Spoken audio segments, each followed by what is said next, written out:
السلام عليكم ورحمة الله وبركاته. أهلا بيكم يا كل متابعيني في سفرة واو. سفرتي النهاردة عليها آيس كوفي زي اللي بيتباع في الكافيهات بالظبط.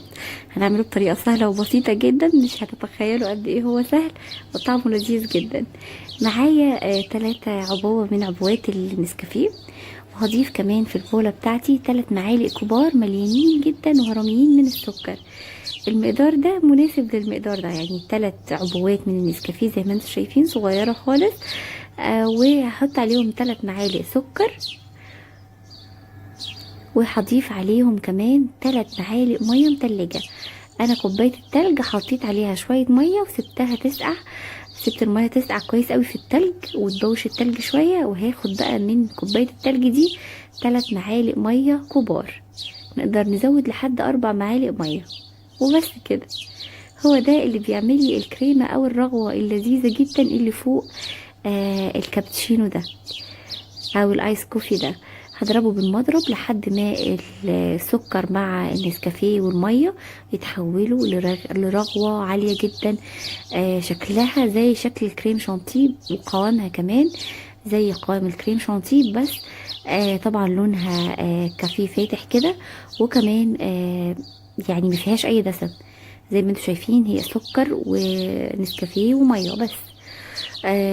نسبة السكر للنسكافيه مظبوطة جدا، ما تزودوش ولا تقللوا، هي كده بتطلع طعمها مظبوط جدا، طعمها حلو قوي.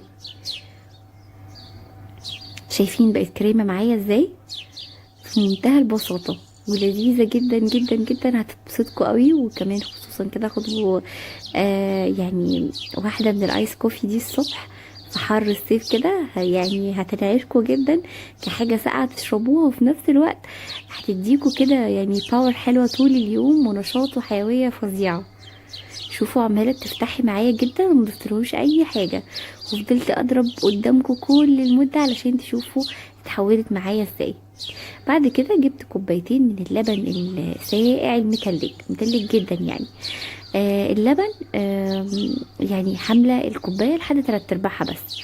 وبعدين هاخد معلقه من الكريمه او الرغوه اللي انا عملتها، وهحاول اقلبها كويس في الكوبايه عشان تدي للبن طعم الكوفي الجميل اللي احنا عملناه. وبعد كده حامله باقي الكوبايه بحوالي 3 معالق كده من او من الرغوه اللي احنا عملناها.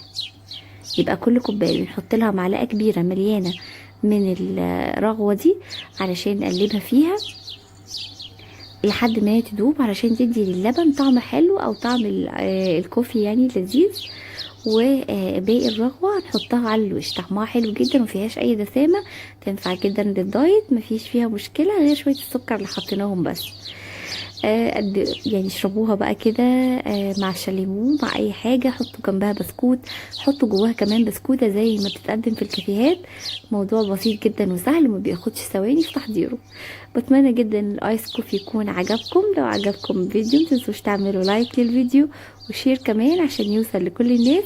واشوفكم الفيديو الجاي ان شاء الله بفيديوهات احلى واحلى. تابعوني وما تنسوش تعملوا لايك. باي باي.